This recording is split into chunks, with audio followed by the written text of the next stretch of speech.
우리 그리스도인들의 신앙생활을 함에 있어서 가장 중요한 것은 바로 구원의 은혜가 되는 것이죠.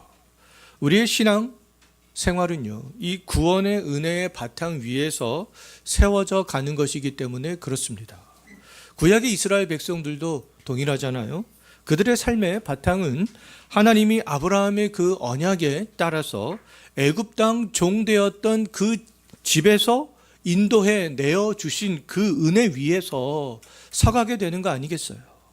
하나님의 은혜로 우리들이 세상의 불신자들의 그런 삶들을 버리고 하나님 안에서 새로운 삶을 살아가게 된 것처럼 이스라엘 백성들도 애굽에 있을 때와는 다른 삶을 살아가게 되었습니다.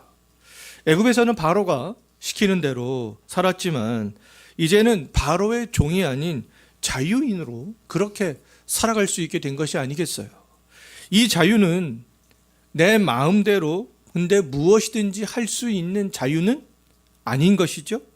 이 자유는 죄의 지배 아래서 벗어나게 된 자유가 되겠고요. 하나님 안에서 주어진 그런 자유이기 때문에 그렇습니다. 그렇기 때문에 이 자유는 하나님 안에서 책임이 뒤따르는 그런 자유가 되는 것이죠. 육체의 본성대로 하고 싶은 것을 다 할 수 있는 그런 자유가 아니라 하나님의 영광을 나타내기 위해서 사용되어져야 되는 그런 자유다라는 겁니다. 우리에게 주어진 자유로 인하여서 해야 될 일들은 우리가 이미 지난주에 생각을 해봤듯이 먹든지 마시든지 무엇을 하든지 다 하나님의 영광을 나타내는 것이죠. 즉 일상의 삶에서 무한하시고 영원하시고 불변하신 하나님의 그런 존재와 능력과 거룩과 공의와 선과 그런 진실들을 우리의 그 전인격을 통하여서 그리고 구원의 은혜를 경험한 사람들이 지금 이 교회 공동체 안에 모여 있잖아요. 이 공동체를 통하여서 나타내는 것이다 라는 겁니다. 법을 벗어나는 것은 자유가 아니라 죄가 되듯이 우리에게 주어진 그 자유도 하나님의 말씀하신 그 법의 테두리 안에 있어야 된다라는 겁니다.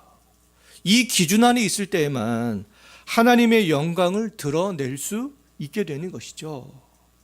하나님이 주신 그 기준은 우리가 지난 몇 주 동안 출애굽기 20장, 21장, 22장, 23장을 통하여서 살펴봤듯이 십계명을 비롯한 여러 가지 법들과 절기들이 되는 겁니다. 구원의 백성들이 언제나 어디서나 어떤 상황에서도 그러면 해야 되는 일들은 하나님이 주신 십계명과 율법을 지키면서 하나님의 영광을 세상에 반사하는 것이죠. 그것에 관심을 가지고 살아가는 것입니다. 또 이 하나님께서 말씀하신 그 절기들을 지키면서 하나님께서 베풀어 주신 그 은혜에 감사하면서 살아가는 것이죠. 이스라엘 백성들이 그렇다면 해야 되었던 그 일들은 어떻게 하면 우리가 이 광야길을 벗어날 수 있을까? 어떻게 하면 우리가 이 광야길을 걸어가면서 더 좋은 음식과 더 좋은 옷을 입을 수 있을까? 그것에 먼저 관심을 갖는 것이 아니었다라는 것이죠. 가나안 땅에 들어가서 풍족함을 누릴 때에도 하나님의 법과 그 절기들을 지키면서 하나님의 영광을 가나안 땅에서도 드러내고 하나님이 베풀어 주신 그 은혜를 기억하는 것이었습니다. 광야길을 걸어갈 때도 마찬가지였던 것이죠. 오늘날 그리스도인들이 모인 교회가 하나님의 영광을 세상에 나타내지 못하고 하나님이 주시는 하늘의 신령한 풍성한 은혜를 누리지 못하는 그 이유들은 하나님께서 말씀하신 그 말씀들을 지키지 않기 때문인 거 아니겠어요? 십계명에 별로 관심을 갖고 살아가지 않습니다. 하나님께서 주신 많은 그런 법들에 대해서 별로 관심을 갖고 살아가지 않죠. 이 주의를 지키면서도 모이면서도 하나님이 어떤 분인지 하나님께서 우리에게 어떤 일을 하셨는지 그것도 뭐 잘 생각하고 모이지 않는 그런 그리스도인들의 태반이기 때문에 그런 거 아니겠어요? 오늘날에도 교회에 모인 이 그리스도인들이 참된 자유인으로 살아가기 위해서는, 그리고 하나님이 주시는 그 은혜를 우리가 풍성히 누리기 위해서는 하나님이 주신 법들을 우리가 지키고 그 절기들의 의미들을 생각하는 것입니다. 출애굽기 20장에서 23장까지 하나님이 주신 그 십계명을 비롯한 많은 율법들과 절기로서 지켜야 될 그런 안식년, 안식일, 무교절, 맥추절, 수장절, 이러한 절기들은 구약의 이스라엘 백성들뿐만 아니라 오늘을 살아가는 우리에게도 하나님의 영광을 반사하는 도구가 되는 것이죠. 그리고 하나님 중심적으로 살아갈 수 있게 해주는 은혜의 안전장치가 되는 것이다 라는 겁니다. 지난주에 말씀을 드렸듯이 구약의 절기들은 오늘날에 농업사회가 아님에도 불구하고 우리에게도 중요한 의미가 있다라는 겁니다. 구약의 이 절기들은 농업사회에서만 필요한 절기가 아니라 장차 예수 그리스도 안에서 성취되어질 것들을 바라보면서 지킨 절기이기 때문에 그런 것이죠. 신약시대를 살아가는 우리 그리스도인들이 해야 되는 일들은 그럼 농업사회에 맞게 절기를 지키는 것이 아니라 예수 그리스도 안에서 성취된 절기의 의미들을 생각을 하는 겁니다. 그 의미가 과연 무엇인가? 골로새서 말씀을 보게 되면 신약시대를 살아가는 우리 성도들이 구약의 절기들을 어떻게 바라봐야 되는지에 대해서 분명하게 확실하게 말씀하고 있죠. 구약의 절기는 장래일의 그림자다. 장래일의 그림자야. 근데 그 장래일의 실체는 바로 그리스도야. 이렇게 정의를 내리고 있습니다. 그럼 구약의 절기들의 실체는 뭐였다라는 겁니까? 예수 그리스도를 가리키고 있었다라는 것이죠. 하나님은 이 구약의 절기를 통하여서 장차 예수께서 행하시는 일들을 미리 맛보게 하신 것이다 라는 겁니다. 그래서 칼빈은 이 구약의 절기들은 그리스도를 가리키고 있는 손가락이다 이렇게 얘기했습니다. 또한 하나님의 구속적 은혜를 시각적으로 교육하는 그림자다 이렇게 정의를 했어요. 우리는 지난주에 구약의 절기들의 의미들을 생각해 봤습니다.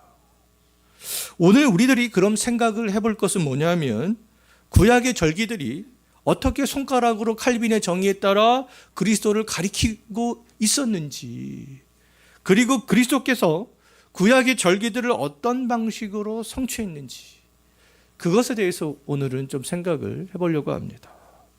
자, 7년째 되는 해에 땅을 쉬게 하고 가난한 자들의 빚을 면제를 해주는 안식년은요, 그 어떤 민족에게서도 찾아볼 수 없었던 독특한 절기였잖아요. 하나님께서는 그 구원의 백성들이 이 안식년을 지키면서 다른 민족과는 구별된 삶들을 살아가도록 하셨죠. 그 가운데 하나님을 기억하도록, 그 가운데 하나님의 영광을 이 세상에 반사하도록 그렇게 하신 거 아니겠어요? 하나님을 그런데 신뢰하는 그 사람들만이 7년째 되는 그 해에 농사를 짓지 않으면서도 불안해하지 않고, 더 나아가 가난한 자들의 빚을 7년째 되는 해에는 면제를 해 주면서도 안식을 누릴 수 있었습니다. 또 하나님을 신뢰했던 그 사람만이 빚을 안식년에 탕감을 받을 수 있었고요. 농사를 짓지 않는 그 땅에서 자유롭게 먹을 것을 먹을 수 있는 그 안식년을 소망하면서 기다릴 수가 있었던 것이죠. 7년째가 되는 이 안식년에는 농사를 지을 수 있지만 믿음으로 하나님의 말씀에 따라 농사를 짓지 않았던 사람들도, 또 가난해서 농사를 지을 땅이 없던 그 사람들도 모두가 어떤 혜택을 누렸습니까? 하나님의 은혜 아래서 하나님을 기억하면서 안식할 수 있는 은혜를 누렸던 것이죠. 이와 같은 안식년은 장차 그리스도 안에 있는 그리스도인들이 누릴 안식을 손가락으로 가리키며 보여주는 것이었다라는 겁니다. 예수님께서는 요한복음에서 이렇게 말씀하고 있죠. 나는 생명의 떡이니 내게 오는 자는 결코 줄이지 아니할 터이요 나를 믿는 자는 영원히 목마르지 아니할 것이다. 예? 그리스도는 모든 사람들에게 농사를 지을 수 있었던 부자들이나 농사를 지을 수 없었던 가난한 자들이나 즉 모든 사람들에게 하늘의 양식을 공급해 주실 수 있는 분이다라는 것이죠. 누구든지 그리스도께로 나오면 굶주리지 않고 하나님께서 주시는 안식을 누릴 수 있다라는 거 아니겠어요? 세상 사람들의 안식은 육체나 정신의 쉼에 있습니다. 하지만 하나님의 안식은 그렇지 않죠? 육체나 정신의 쉼을 뛰어넘는 그런 안식이 되는 거 아니겠어요? 3살 아이에게 참된 안식은 돈도 아니고 먹을 것도 아니고 좋은 옷도 아니죠. 엄마의 품이 참된 안식이 되는 거 아니겠어요? 하나님의 백성들의 안식도 어디 있다라는 겁니까? 하나님 안에 있다라는 것이죠. 생명의 떡이신 영원히 목마르지 않은 것을 주실 수 있는 그리스도께 있다라는 겁니다. 근데 이러한 안식은 하나님을 신뢰할 수 있는 사람들만이 누릴 수 있는 안식이 되는 것이죠. 오늘날 신약시대를 살아가는 성도들은 그런 매일같이 안식년의 은혜를 누릴 수 있는 거 아니겠어요? 구약시대를 살아갔던 사람들은 7년마다 한 번씩 누렸지만 오늘날의 우리들은 그렇지 않습니다.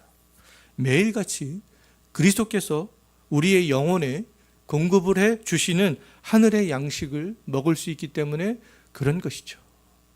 매일의 삶 속에서 이 안식을 누릴 수 있는 사람들은 우리를 구원하시고 우리에게 하늘의 양식을 공급해 주시는 그 그리스도께 우리의 삶을 전적으로 믿음으로 내어 맡기는 사람들만이 누릴 수 있는 그런 안식이 되는 것이죠. 안식년과 함께 또 무교절은 이스라엘 백성들만 유일하게 지켰던 그런 절기가 되겠습니다. 무교절은 6월절 이후에 7일 동안 누르기 없는 떡을 먹으면서 하나님의 은혜로 애굽의 종에서 자유하게 된 그날을 기념하는 그런 날이 되는 거죠. 이스라엘 백성들은 이 6월절과 연결된 무교절을 지키면서 어린 양의 피로 하나님의 재앙이 넘어간 그런 사건들을 기념했고요. 누룩 없는 떡을 먹으면서 죄를 멀리하고 거룩한 삶을 살겠다는 것을 결단했습니다. 무교절마다. 이와 같은 무교절도 근데 장차 예수 그리스도 안에서 그리스도인들이 그리스도 안에서 누리게 될 대속의 은혜와 그 거룩함들을 보여주는 그런 절기였던 것이죠. 예수 그리스도께서는 이 십자가에서 6월절 어린 양 되심으로 우리의 죄를 깨끗하게 구별해 주신 거 아니겠어요? 6월절 무교절의 이 의미를 예수 그리스도께서 성취하셨기 때문에 신약의 성도들이 해야 되는 일들은 6월절과 무교절을 지키는 것이 아니라 예수 그리스도 안에서 구원받은 의미들을 기억하고 죄로부터 구별되기를 결단하는 것이죠. 예수님께서는 잡히시기 전날 밤 6월절 만찬 가운데 제자들에게 떡과 포도주를 주시면서 이것을 행하여 나를 기념하라 말씀하셨죠. 신약의 성도들은 이 성찬을 통하여서 이 6월절과 무교절의 의미가 그리스도 안에서 성취되었구나 라는 것들을 기억하고 기념하는 거죠.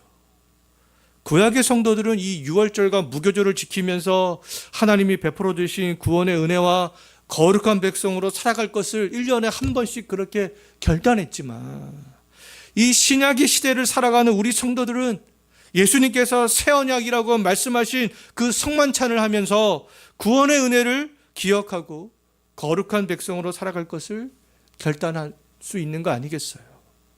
또 14절 말씀을 보게 되면 하나님은 무교절을 지킬 때 빈손으로 나오지 말라 이렇게 말씀하셨죠. 이것은 구원받은 은혜에 대해서 감사의 표현을 하라라는 것입니다. 하나님께 예물을 드리는 것은 그런 구원의 은혜를 기억하는 그런 행위가 되는 것이죠. 이 드려진 예물은 또 공동체를 위해서 사용이 되어졌기 때문에 구원에 내가 공동체를 사랑한다라는 이 두 가지 마음이 다 표현하는 그런 행위였던 거예요. 오늘날에는 이 물질 우선주의 사회가 되었지요. 하나님이 베풀어 주신 구원의 은혜와 이 구원의 공동체인 이 주님의 몸된 교회가 세워져 가는 것에 많은 사람들이 별 관심이 없습니다.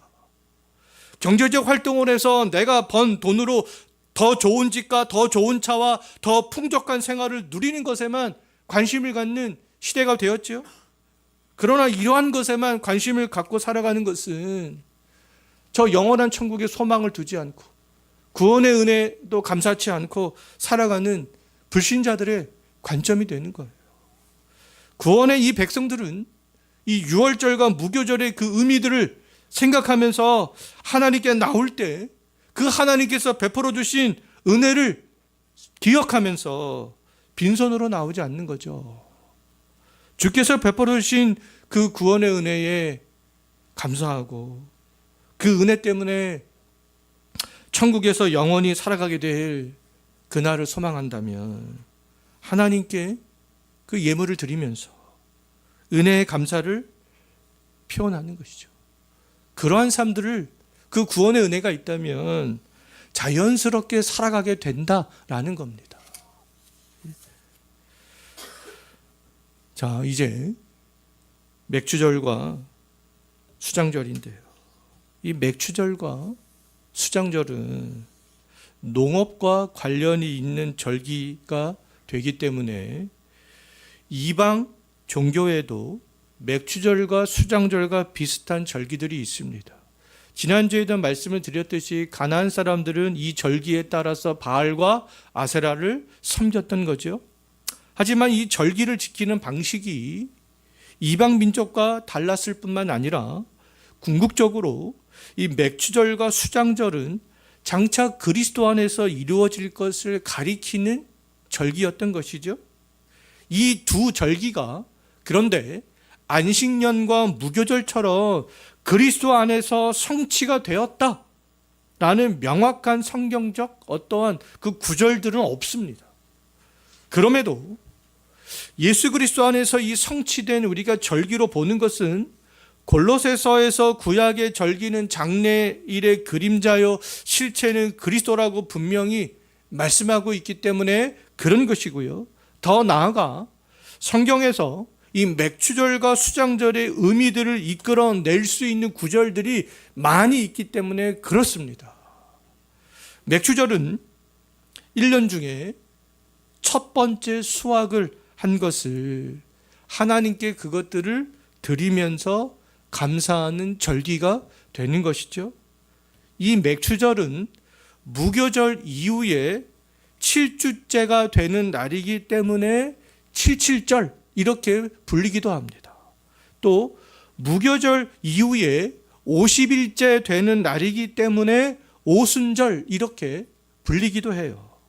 사도행전 2장 말씀을 보게 되면 맥추절, 77절, 오순절로 불리는 날에 예수님께서 약속하신 성령이 임해서 유대인과 이방인이 함께 모이는 신약의 교회가 처음으로 탄생하게 되었죠.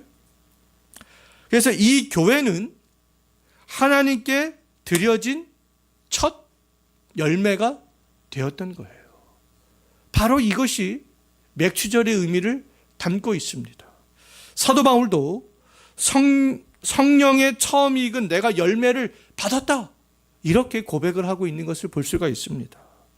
맥추절에 즉 오순절 77절에 유대인과 이방인이 함께 모이는 교회가 처음 세워져서 하나님께 드려지게 된 것은 한 해 수확의 첫 열매를 하나님께 드렸던 맥추절이 성취가 된 것이다 라는 것이죠.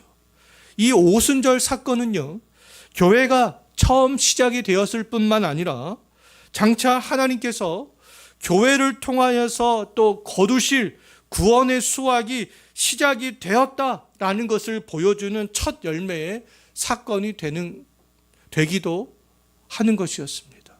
맥추절의 첫 열매의 수확은 이제 또 다른 수확을 하게 되는구나 라는 것을 보여주었던 그런 절기가 되었듯이 교회도 동일하다라는 것이죠.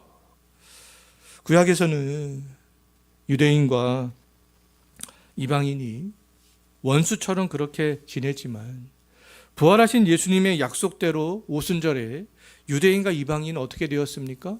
하나가 되었어요. 하나가 되는 첫 열매가 맺혀지게 되었습니다. 그것이 바로 교회죠. 이제는 이 교회를 통하여서 예수님께서 재림하시기까지 구원의 백성들이 많이 나오게 되는 거 아니겠어요? 그리스도의 몸된 교회는 그럼 이 민족과 계층과 남녀노소를 초월하여서 함께 모이는 열매들이 되는 것이죠. 누구든지 교회를 구성하는 성도들이 해야 되는 일들은 성령을 의지하여 성도들이 이제는 더 하나 되고 성도들이 사는 그날 동안에 거룩한 열매들을 계속해서 맺어가는 것이고 복음의 열매들을 또 계속해서 맺어가는 것들이 되겠습니다. 맥추절이 이 성령 강림으로 시작된 첫 열매의 절기라면 수장절은요, 그 열매가 마지막 날에 어떻게 완성이 되는지를 보여주는 절기가 되는 것이죠. 이제 우리는 하나님께서 시작하신 이 구원의 역사가 어디로 향해서 나아가고 있는가, 이것에 대해서 우리가 이 수장절을 보면 잘 알 수가 있습니다. 수장절은 한 해의 마지막 수확물을 하나님께 감사하며 예물을 드리는 그런 절기가 되겠습니다. 수장절은 한 해의 마지막 수확물들을 저장하면서 하나님께 감사하는 동시에 이스라엘 백성들이 광야에서 임시로 무엇을 짓고 살았습니까? 초막을 짓고 살았죠. 장막을 짓고 살았죠. 그래서 초막에 거하는 그 시간에도 하나님께서 함께 하심에 감사하여서 마음을 드리는 절기가 되기 때문에 이 수장절을 초막절, 장막절 이렇게 불리기도 합니다. 그렇다면 이 수장절, 초막절, 장막절로 불리는 절기는 우리가 두 가지 의미로 생각을 해볼 수가 있어요. 한 가지는 한 해의 마지막 수확과 저장이라는 측면에서 생각을 해볼 수가 있겠습니다. 이 땅에 오신 예수님께서는 자기 백성을 흑암의 권세에서 건져 그의 사랑의 아들의 나라로 옮기는 수확을 시작하셨죠. 마지막 날 재림하실 때에는 택하신 자들을 하늘 이 끝에서부터 저 끝까지 사망에서 모으는 그런 수확을 최종적으로 하실 것입니다. 마지막 수확 이후에 쭉정이는 불에 태우시고 알곡은 모아 곡간에 저장하시면 모든 수확과 저장은 마치게 되는 것이죠. 이 마지막 수확은 하나님의 백성들에게는 두려움의 날이 아니라 오랫동안 기다려왔던 구원이 완성이 되는 날이 되는 것입니다. 수장절이 초막절, 장막절로 불리는 이유는 또 이스라엘이 광야 생활을 하는 그 기간 동안에 하나님이 그들 가운데 함께 하셨기 때문에 그렇습니다. 당시 하나님이 광야에서 초막을 짓고 살아갔던 이스라엘 백성들과 함께 하셨듯이 하나님이신 예수님께서는 자기 백성과 함께 하시기 위하여서 말씀이 육신이 되어 임마누엘 하심으로 우리 가운데 함께 하시는 거 아니겠어요? 우리가 이 땅에 살아가는 동안 그리스도께서는 성령을 통해서 우리와 함께 하시죠. 그럼에도 우리들은 하나님이 함께 하신 초막이 이스라엘 백성들에게 임시 거처가 되었던 것처럼 육신을 입고 있는 우리의 장막집도 임시 거처에 불과하다라는 것들을 기억을 해야 되는 것입니다. 고린도후서 5장 1절에서 분명히 말씀하고 있죠. 우리에게는 이 육신의 장막집이 무너지면 하늘에 있는 영원한 집이 기다리고 있다. 우리의 영원한 집은 하나님의 이 장막이 펼쳐진 새하늘과 새 땅에서 영원토록 살아가게 되는 것입니다. 이 광야의 이 장막이 그 장막에서도 함께 하셨던 그 하나님께서는 말씀이 육신이 되어서 우리와 함께 하신 임마누엘 하나님으로 함께하고 계시고, 또 새하늘과 이 새 땅에서 우리와 영원히 함께하는 하나님의 장막으로 이어지게 된다라는 것들을 기억하며 살아갔으면 좋겠습니다. 자, 이제 말씀을 한번 정리하고 마치겠는데요. 안식년은 모든 그리스도인들이 그리스도 안에서 자유를 풍성하게 누리는 절기요, 무교절은 어린 양 되신 예수 그리스도가 흘리신 그 피와 찢기신 몸 때문에 구원을 얻어서 거룩하게 된 것을 기념하는 절기가 되겠고요. 맥추절은 예수님께서 약속하신 성령이 오심으로 이 유대인과 이방인이 함께 모이는 교회가 첫 열매로 드려진 절기가 되겠고요. 수장절은 심판주 예수님께서 자기 백성을 마지막으로 수확하고 자기 백성과 영원히 함께하는 것을 바라보게 하는 그런 절기가 되는 것이죠. 그러므로 오늘을 살아가는 우리는 이 그리스도께서 성취하신 구약의 절기들의 그 의미들을 기억하면서 그리스도 안에서 주어진 안식을 누리고 또 성령을 의지하면서 거룩한 열매들을 우리가 맺는 데 관심을 갖고 장차 완성될 하나님의 나라를 소망하며 살아가는 참된 자유인으로 살아가게 되기를 진심으로 주의 안에서 정말 소망하며 살아갈 수 있었으면 좋겠습니다. 우리 기도하고 마치겠습니다.